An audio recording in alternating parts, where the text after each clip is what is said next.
I'm sorry, I can't have you on my insurance anymore. Don't hate me. You're just not a good driver. I don't want to pay more money because of it. So here's your special Premier Protein drink that you gave me back. I apologize. Okay, today we're going to talk about why you would exclude somebody from your policy, and in some states, why you can't exclude people from your policy. Hey guys, I'm Mark with Think Insurance, and we are going to dive in to give you the best coverage knowledge, all the information, tips to give you the best information to get the best price from your current insurance. I do love coffee. There's a link below if you want to buy me some. So why would you want to exclude somebody from your car insurance policy? Mainly the fact is that they're a bad driver. That's the number one reason. Is when you go to get a quote, these computers are smart. They're looking for other people that may have lived in the home before you or currently live there. It's looking the last 4 years overall, so if you've recently moved, it's likely going to pull the people that are in the home now. If you're in an apartment, it's going to pull the whole skew of people that may have been insured with certain companies that report to these systems. Almost every single company, there are about 10% of the companies that don't report, and so there is a chance that you may not have this question at all. But you're going to hear it. The most common question that you're going to get in the car insurance industry is, are there any additional drivers in the home? Or how many drivers are in the home? Some agents try to skimp around it because they just want to get through the sale, and they'll say, is there any other drivers? And that's the inappropriate way to ask it. They will get scolded because they're not asking the right question. Mainly for the insurance side, they're trying to protect themselves, because if the agent does ask that question and you know that there are, but you are only answering the question that he asks, you're doing your part, he's not doing, or she's not doing her part, and that claim comes up where your coworker or your neighbor who lives with you is in a major accident. Now your insurance is paying for their mistake, where you should have been paying an additional premium for having them listed on your policy. Wait a minute, that's ridiculous. I don't want to list them on my policy. They have nothing to do with my car. In the scenario, you did because you let them drive the car. There are occasions where they got to go to the gas station and you're parked in front of them, and it's easier to give them the keys and let them go. Or you're at a party and someone's going to move your car and something major happens where they back up and don't look and there's a person back there. There's a lot of different scenarios that this can happen.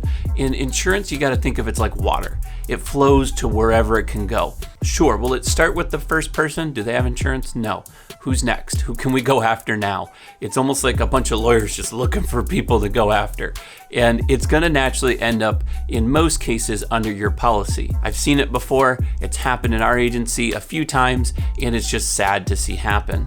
Overall, what happens is then your insurance gets hit, you get a rate increase, and you've got to fight to get it removed. And in actually most cases, I can get it removed. You just have to have the good connection with the underwriter, and they have to be willing to allow that risk to be switched. But now they're going to make you exclude that driver. So in this situation, because they have a bad record, 6 tickets, 8 accidents, whatever the case is, and they're going to be a risk and your insurance is going to go up hundreds of dollars per month, it makes all the sense in the world to remove them from your policy. Same thing goes for a teen driver. It doesn't matter. If you're under 25, then you're automatically a high risk. It's just flat numbers. Most claims happen under the age of 25. Because of that, insurance will rate you really heavy for people that are in your home, especially if you have a second car. Now, if it's mom and dad with 2 cars, that's fine. Most companies will assign a car to each person, but once you add a third car and you have a 16-year-old, it will assign them to one of the vehicles. Not all companies work that way, but most of them do.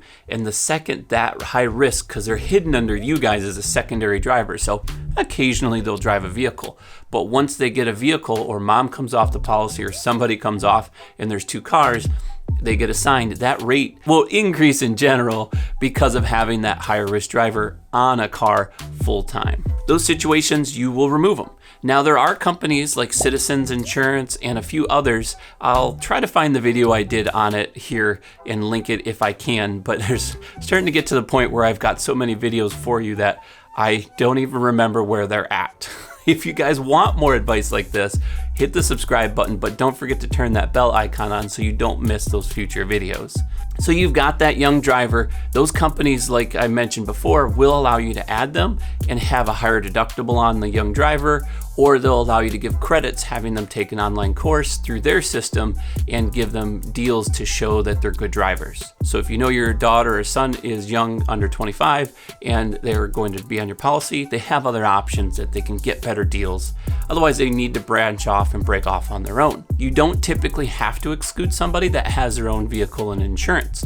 You do have to sometimes, and in most cases, list them as a non-driver because they have their own vehicle and insurance, but now you're just telling the insurance company that they're off on their own, they've got their own liability portion, I've got my car, the chances of them driving are almost none, so they're not going to necessarily rate for that. There are a couple companies that will add a $10 to $15 charge. It is what it is. If you join that company, that's the choice that you're making. And the same goes for older drivers. When you get to be in the 70 to 75-year-old and up range, you're almost going back from when you were 25 and younger to instant high risk. The second most claims are because of older drivers. And the video that I talked about that is right here. I will find it for you. It's somewhere in this channel. Where we talk about the younger age wants to go faster and is moving quicker and more tech and more distractions, where the older, and I get it, like you just slow down and you're going to drive smooth and a little bit under the speed limit, but then now you've got more of that road rage situation where they are having more accidents in general. Now be very careful when you exclude somebody, because this means that if they are driving the vehicle, they're not covered ever.